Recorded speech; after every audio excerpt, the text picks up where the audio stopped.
안녕하세요. 행복한 교회 성도 여러분. 오늘도 하나님 말씀 앞에 나오신 여러분을 환영하고 또 축복합니다. 우리 함께 기도하겠습니다. 하나님, 오늘도 우리에게 귀한 하나님의 말씀을 허락해 주시니 감사합니다. 이 말씀을 통해서 하나님이 주시는 능력과 소망으로 충만해지는 우리 성도님 되기를 이 시간 간절히 간구합니다. 이 시간에 말씀을 듣고 깨달아지게 하여 주시고 또 결단하게 해주시고 또 도전이 되게 하여 주시옵소서. 예수님의 이름으로 기도했습니다. 아멘. 오늘 함께 살펴볼 말씀은 시편 2편 1절에서 12절까지 함께 살펴보도록 하겠습니다. 어제 말씀드린 바와 같이 시편 1편과 2편은 시편의 출입문에 해당합니다. 이 시편들이 묻는 질문에 답을 해야 그 시편이라는 풍성한 은혜의 영성의 현장 안으로 들어갈 수 있는 것이겠죠. 함께 그러면 오늘 시편 2편의 질문에 답을 함께 찾아보시죠. 1편이 좋은 인생이 무엇인지 답해보라 라고 우리에게 물었다면 2편은 그 좋은 인생을 어떻게 현실적으로 살아낼 수 있겠는가 라면서 우리에게 질문을 던집니다. 2절부터 먼저 보시죠.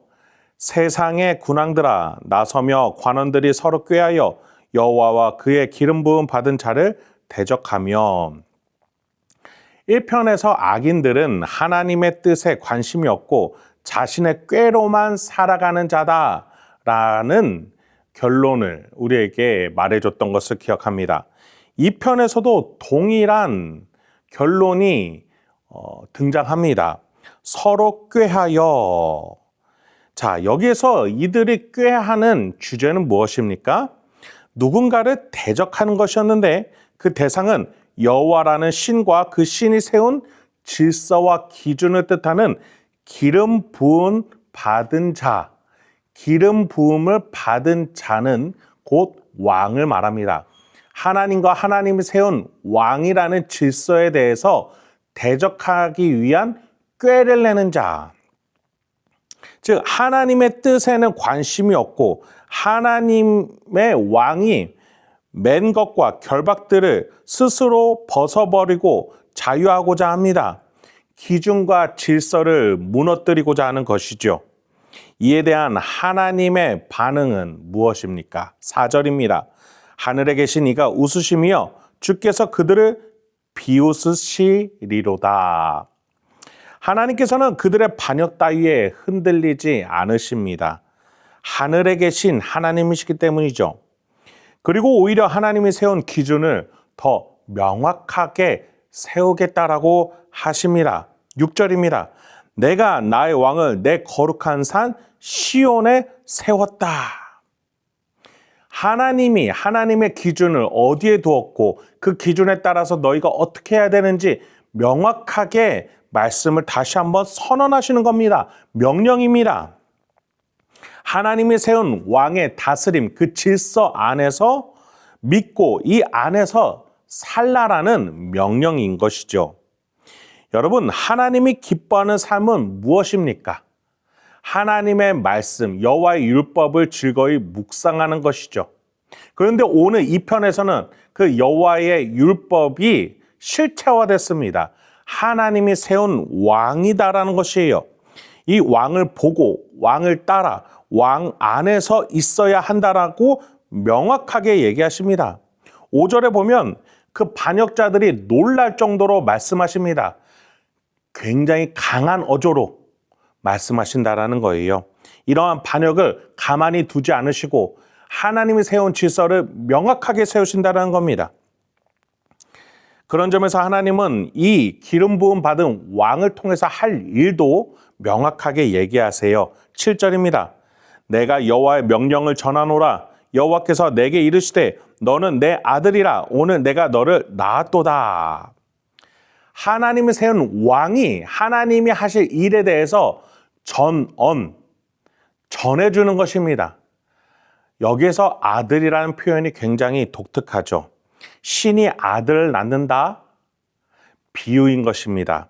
신의 권한을 이 아들이 위임받아서 신의 명령을 왕이 전하게 되는 것입니다. 아무리 세상 권력이 이 왕을 향해서 흔들려고 하고 반역을 꾀할지라도 도전받는 왕이다 하더라도 여호와 하나님께서 이 왕에게 권한을 위임해 주시고 다시 한번 세워주시고 그리고 아들까지 삼아 주신다니 그를 낳았다. 내가 그를 낳았다라고까지 말씀하신다니 그 반역자들은 이 권한의 위임, 이 확고한 질서 앞에서 결국에는 아무것도 할 수가 없는 것이죠. 더 나아가 그 나라의 백성들은 어떻게 하겠습니까? 기존 질서를 무너뜨리고 새로이 나서려고 하는 이들을 향해서 흔들릴 것이 아니라 하나님이 세운 왕을 믿고 그 안에서 따르며 기다릴 줄 알아야 한다는 겁니다. 여러분, 오늘 이 시편을 통해서 어떤 인생이 보이십니까? 의로운 인생은 무엇입니까? 하나님이 세운 기준 안에서 살아가는 인생입니다. 때로는 우리의 부부관계, 부자지간, 일상, 자존감, 직분, 신앙, 믿음, 내면, 관계, 재정 등이 흔들릴 때가 있습니다. 도전받을 때가 있어요. 때로는 무너질 때도 있습니다. 그럼에도 우리가 할 일은 하나님이 세운 기준, 이 예수라는 이 기준 안에서 이 예수가 우리를 수호하고 우리를 지켜주실 것이다라는 믿음을 가지고 기다릴 줄 아는 것입니다. 예수의 다스림을 기다릴 줄 아는 우리가 되어야 하겠습니다. 8절, 9절 이어서 보죠. 내게 구하라. 내가 이방 나라를 내 유업으로 주리니 내 소유가 땅끝까지 이르리로다. 네가 철장으로 그들을 깨뜨리며 질그릇같이 부수리라 하시도다. 하나님과 하나님이 세운 그 왕은 결코 백성된 우리를 흔들리도록 가만히 내버려 두지 않으십니다. 우리를 대신해 지금도 싸우십니다.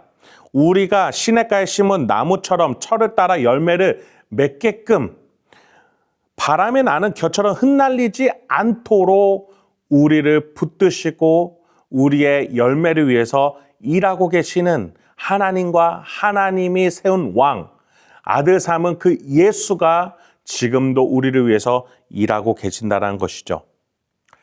결론을 맺겠습니다. 다시 여러분께 질문을 드려보죠. 어떻게 하면 하나님이 기뻐하시는 의로운 인생, 그것을 사실 수 있다라고 생각하십니까? 하나님이 세운 기준, 하나님이 세운 왕의 다스림 안에서 사는 것 아니겠습니까? 이 왕은 바로 예수 그리스도입니다. 예수는 죽었지만 부활해서 지금도 살아계시고 우리의 심령에 성령으로 임하셔서 우리와 함께 동행하고 계십니다. 저 천국에서 우리의 자리를 예비하셨고 우리를 부활체로 또 우리가 죽은 이후에 하나님 곁에서 왕의 자녀의 모습으로 다스리는 자로서 세워질 수 있도록 준비하고 계심을 믿으시기 바랍니다. 예수를 벗어나 내 뜻과 내 기준으로 살고자 할 때에 하나님의 반응은 1절에서 헛된 일을 왜 꾸미는가? 그렇게 비웃으십니다. 그런 점에서 오늘 시편 2편은 결말에서 11, 12절과 같이 우리에게 명확하게 말해줍니다. 함께 잘 묵상하시고 들어보시면서 오늘 설교를 마치겠습니다. 여호와를 경외함으로 섬기고 떨며 즐거워할지어다. 그의 아들에게 입맞추라. 그렇지 아니하면 진노하심으로 너희가 길에서 망하리니 그의 진노가 급하심이라. 여호와께 피하는 모든 사람은 다 복이 있도다. 함께 기도하겠습니다. 하나님, 오늘도 우리에게 귀한 말씀 주시니 감사합니다. 이 말씀을 통해서 우리가 오늘도 다시 한번 어떤 인생을 살 것인지, 어떠한 인생이 옳은 인생이고 어떤 기준을 따라 사는 것이 좋은 인생인지 다시 한번 하나님의 말씀 앞에서 깨닫습니다. 결단합니다. 도전해봅니다. 오늘도 내가 다른 것을 기준으로 삼아 살아가지 않게 하여 주옵소서. 하나님이 세우신 왕 예수 그리스도가 나의 죄를 사하셨고 나를 부활로 이끄실 것이며 나를 다스린 자로 세워주실 것을 믿으면서 오늘도 예수님을 따라 다스린 자로서 살아가는 우리 행복한 교회 성도들과 제가 되게 하여 주옵소서. 예수님의 이름으로 기도했습니다. 아멘.